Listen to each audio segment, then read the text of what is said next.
وما ارسلناک الا رحمۃ للعالمین۔ اللہ سبحانہ و تعالیٰ نے فرمایا کہ آپ کو ہم نے تمام جہانوں کے لیے رحمت بنا کے بھیجا ہے۔ آپ صلی اللہ علیہ وسلم اپنے ہوں، بیگانے ہوں، مسلم ہوں، غیر مسلم ہوں، یہودی، عیسائی اور مومنین، مسلمان، کافۃ للناس بشیرا و نذیرا، ساری کائنات کے لیے آپ کو پیغمبر بنا کے بھیجا تھا، اور آپ کی رحمت جو ہے وہ بھی رحمت للعالمین، سارے جہانوں پر محیط ہے۔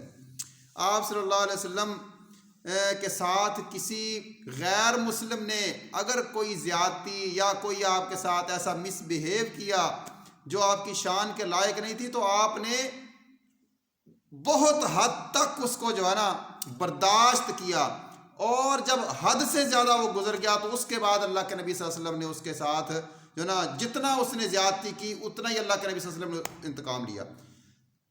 احادیث کے اندر آتا ہے کہ رسول اللہ صلی اللہ علیہ وسلم نے کبھی بھی اپنی ذات کے لیے کبھی کسی کو جناب وہ نا یعنی آپ نے انتقام لیا اپنی ذات۔ جب اللہ کا معاملہ ہوتا، اللہ کے حدود کا معاملہ ہوتا، پھر بھی نبی علیہ الصلوۃ والسلام انتہائی احتیاط کے ساتھ آپ صلی اللہ علیہ وسلم جناب وہ حدود کو نافذ کرتے تھے۔ اب دیکھیں نا، جنگ بدر کے موقع پر 70 قیدی، وہ قیدی جو ہاتھوں میں تلواریں لے کر، نیزے لے کر، بھالے لے کر خود نبی علیہ الصلوۃ والسلام کے ساتھ مقابلہ کرنے کے لیے میدان بدر کے اندر آئے، جب وہ گرفتار ہو گئے تو گرفتار ہونے کے بعد ان غیر مسلموں کے ساتھ نبی علیہ الصلوۃ والسلام نے کیسا سلوک کیا؟ حالانکہ وہ جناب لڑنے کے لیے نبی علیہ الصلوۃ والسلام کے ساتھ آئے تھے، تو آپ صلی اللہ علیہ وسلم کے گھر سے ان قیدیوں کے لیے کھانا جاتا تھا۔ آپ صلی اللہ علیہ وسلم نے جب دیکھا کہ ایک قیدی کا جناب بہت زیادہ ٹائٹ اس کی رسی باندھی ہوئی ہے، پیچھے مشکیں باندھی ہوئی ہیں، تو نبی علیہ الصلوۃ والسلام جناب کروٹیں بدل رہے ہیں، ٹھیک ہے نا؟ تو اللہ کے نبی علیہ الصلوۃ والسلام نے صحابہ سے فرمایا کہ ان کی رسی ذرا ڈھیلی کر دو، ٹھیک ہے نا؟ تو میرے محترم بھائیوں، آپ پھر اس کے بعد دیکھیں ثمامہ بن آسال، یہ جناب اپنے علاقے کے گورنر تھے، بادشاہ تھے، سربراہ تھے، اور ان کا اعلان تھا کہ دنیا کے اندر سب سے برا اگر کوئی شہر ہے تو وہ مدینہ ہے، نعوذ باللہ۔ اور وہ کہتے تھے دنیا کے اندر جتنے چہرے ہیں، تمام چہروں سے زیادہ مجھے ناپسندیدہ چہرہ جو ہے وہ نبی علیہ الصلوۃ والسلام کے بارے میں وہی الفاظ کہتا تھا۔ یہ جناب وہ مکے کی طرف جا رہا تھا، صحابہ کرام نے گشت کرتے ہوئے اس کو پکڑ لیا، گرفتار کر لیا، تو نبی علیہ الصلوۃ والسلام کی بارگاہ میں جب اس کو پیش کیا گیا تو اللہ کے نبی نے فرمایا اس کو مسجد نبوی کے ستون کے ساتھ باندھ دو۔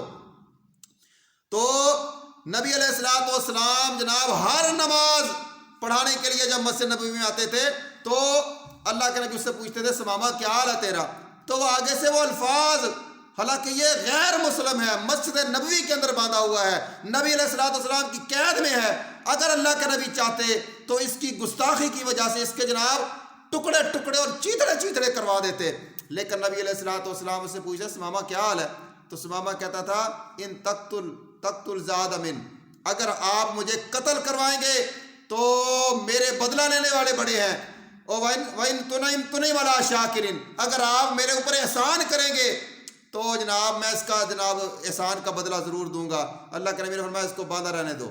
1 دن باندھا رہا، 2 دن باندھا رہا، 3 دن مسلسل جناب یہ مسجد نبوی کے اندر باندھا رہا، اور جناب کھانا اللہ کے نبی صلی اللہ علیہ وسلم کے گھر سے آتا تھا۔ تو نبی علیہ الصلوۃ والسلام نے جناب تیسرے دن کہا اس کو چھوڑ دو۔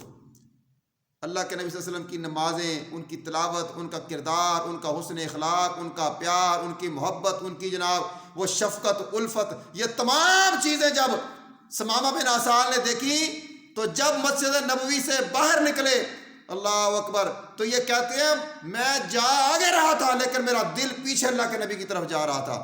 اللہ اکبر، اپنا بنا کے چھوڑ دیا، کیا اسیری کیا رہائی ہے۔ یہ گئے باغ کے اندر غسل کیا، واپس آئے، کلمہ پڑھا، اور کلمہ پڑھنے کے بعد نبی علیہ السلام سے کہتا ہے کہ مجھے سب سے برا چہرہ آپ کا لگتا تھا، نعوذ باللہ، اور سب سے برا شہر آپ کا لگتا تھا، لیکن آپ کے حسن اخلاق، کردار، محبت، الفت، چاہت، پیار نے مجھے جناب بے مول خرید لیا ہے۔ اب ساری کائنات میں سب سے پیارا چہرہ مجھے آپ کا لگتا ہے، اور ساری کائنات میں سب سے پیارا شہر مجھے آپ کا لگتا ہے۔ تو اگر آپ جناب مجھے اجازت دیں گے تو میں جناب مکے جاؤں گا عمرہ کرنے کے لیے، اگر آپ اجازت نہیں دیں گے تو میں مکے نہیں جاؤں گا۔ اور کلمہ پڑھا، مسلمان ہو گئے۔ نبی علیہ السلام نے ان کو اجازت دی، یہ مکے گئے۔ مکے والوں نے کہا کہ ہمیں گندم چاہیے، ہم بھوکے مر رہے ہیں۔ تو اس نے کہا میں تمہیں گندم کا ایک دانہ نہیں دوں گا جب تک میرا پیغمبر نبی علیہ السلام مجھے اجازت نہیں دیتے۔ دیکھیں یہ اللہ کے نبی کا کردار، اخلاق کریمانہ ہے۔ پھر جناب آپ دیکھ لیں مسجد نبوی کے اندر جناب ایک شخص نے پیشاب کر دیا، تو نبی علیہ السلام نے جب دیکھا کہ صحابہ کرام اس کو روکنے کے لیے جناب بھاگ رہے ہیں اس کی طرف، آپ نے فرمایا ٹھہر جاؤ، اس کو پیشاب کرنے دو۔ پیشاب کیا، آپ نے اس کے اوپر پانی کے ڈول بہا دیے۔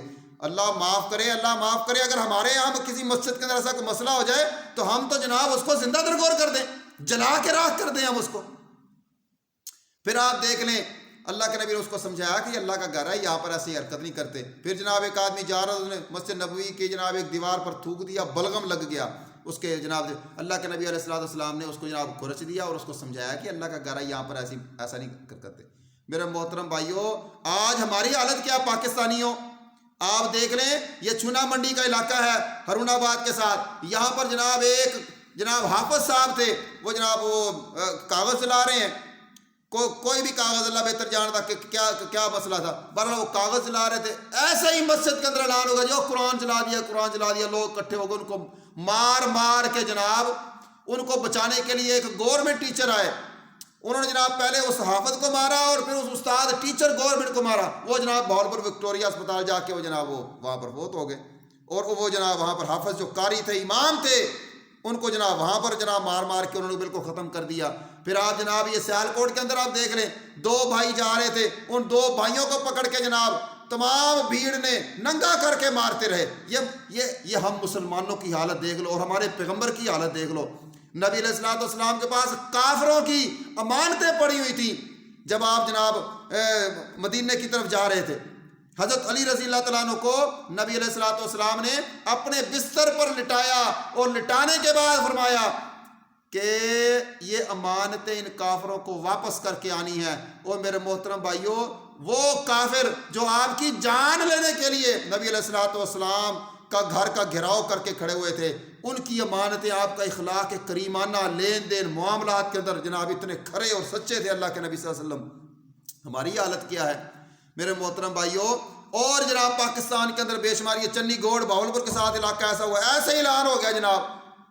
اور خدا کے بندو، زندہ انسان کو چاہے چونٹی ہو اس کو بھی جلانے کو اللہ کے نبی نے منع کیا ہے، روکا ہے اللہ کے نبی نے، کبھی کسی زندہ چیز کو نہیں جلانا چاہیے۔ لیکن یہاں پر جناب پیٹرول، آپ دیکھ لیں سیالکوٹ کے اندر کیا ہوا ہے، وہ بیچارہ غیر مسلم ہے۔ اب جناب چینی زبان کے اندر کوئی لکھا ہوا ہو تو مجھے کیا پتا کیا لکھا ہوا ہے۔ ہمیشہ یاد رکھیں شک کا فائدہ جو ہوتا ہے وہ مجرم کو، ملزم کو جاتا ہے۔ نبی علیہ السلام کو آ کر ایک آدمی کہتا ہے جناب میں نے زنا کر لیا ہے، اللہ کے نبی نے ادھر منہ پھیر لیا، وہ اٹھ کے ادھر آیا فرمایا میں نے زنا کر لیا ہے، آپ نے ادھر منہ کر لیا، وہ اٹھ کے ادھر آیا فرمایا میں نے زنا کر لیا ہے۔ نبی علیہ السلام نے پھر اس سے تصدیق کی۔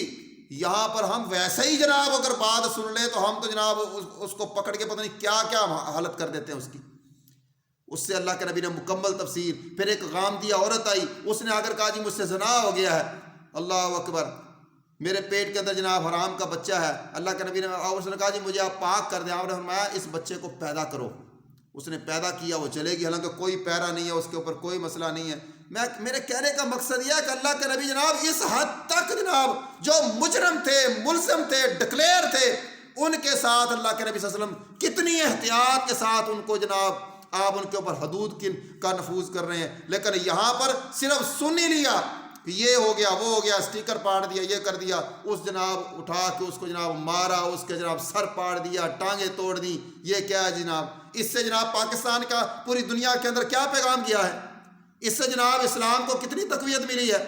اب وہ فیکٹری بند پڑی ہے، ہزاروں لوگ بے گھر ہو گئے، ہزاروں لوگ جناب بے روزگار ہو گئے، اب یہ کس کا فائدہ ہوا؟ تو اللہ کے بندوں کو قرآن، یہ میں علماء سے گزارش کرتا ہوں، چاہے وہ بریلوی علماء ہو، دیوبندی علماء ہو، اہل حدیث علماء ہو، وہ میدان کے اندر آئیں، ان چیزوں کو موضوع بنائیں، اور جناب اپنے جو فالوور ہیں، جو مقتدی ہیں، وہ ان کا جناب ان کا مائنڈ سیٹ کریں، ان کو بتائیں ہمارے جناب یہاں ہمارے معاشرے کے اندر اللہ معاف کرے ایسا جناب ہمارا ذہن ہے، ہم نے جناب دیکھا ہے کہ جناب ڈرائیوروں کو یہ بات کہی جاتی ہے کہ اگر تمہارا ایکسیڈنٹ ہو جائے، کوئی بندہ نیچے آ جائے تو تم نے گاڑی کی پرواہ نہیں کرنی، نکل جانی ہے۔ اگر یہاں پر ایکسیڈنٹ ہو جاتا ہے جناب، گاڑی جلا دی جناب، اس کو آگ لگا دی، چاہے سواریوں کا جناب سامان جل جائے، چاہے کچھ ہو جائے، وہ مسافر ہیں، مسافر بیچارے۔ لیکن جناب ہماری حالت کیا، ہم جناب آگ جلا دیتے ہیں، توڑ دیتے ہیں، پھوڑ دیتے ہیں۔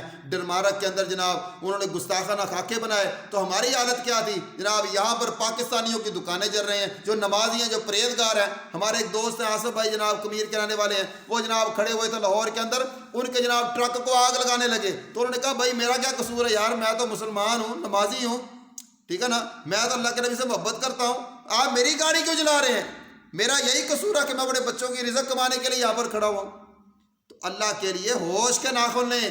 آپ کی ایک حرکت کی وجہ سے کسی کا رکشہ جل گیا، کسی کی دکان جل گئی، یا کسی کا جناب کسی گھر کا کوئی سربراہ مر گیا، ساری زندگی جناب وہ اس کا خاندان جناب آپ کو بددعائیں، اور جناب چاہے بددعا، اللہ کے نبی فرمائے اتقی دعوت المظلوم، مظلوم چاہے کافر ہی کیوں نہ ہو، اللہ کی تو وہ مخلوق ہے، اللہ نے اس کو پیدا کیا، آدم کی وہ اولاد ہے، تو اللہ کے لیے ہمیں سوچنا چاہیے، غور کرنا چاہیے۔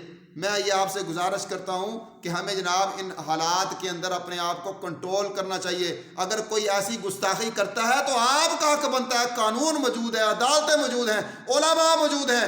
یہ جب سیالکوٹ کا واقعہ ہو رہا تھا، یہ جو مینیجر بیچارہ جلایا گیا ہے، ٹھیک ہے نا جی، اللہ بہتر جانتا کیا محنت میں تو اس کو نہیں ملا، لیکن آپ کا حق یہ بنتا تھا، لوگوں کا حق یہ بنتا تھا، اس کو پکڑتے، علماء کی خدمت میں پیش کرتے، ٹھیک ہے نا جی، قانون کے حوالے کرتے، تھانے ہیں، کچہری ہیں، عدالتیں ہیں، ہائی کورٹ ہے، سپریم کورٹ ہے، سارا کچھ ہمارا ملک ماشاءاللہ یہ چل رہا ہے، بہترین انداز سے چل رہا ہے، آرمی ہے، سب کچھ ہے، لیکن ہم جناب وہ بس ایک لہر کے اندر دو آدمی اگر کسی کو مار رہے ہیں تو جناب تیسرے نے آ کر اس نے یہ نہیں پوچھنا کیوں مارے، اس نے بھی پہلے دو تین ٹھوک دینی، پھر پوچھنا ہے بھی کیوں مار رہے ہیں۔ تو اللہ کے لیے ہم مسلمان ہیں، ہمیں ان چیزوں کا احتیاط کرنا چاہیے۔ اللہ تعالیٰ ہمیں سمجھنے کی توفیق عطا فرمائے۔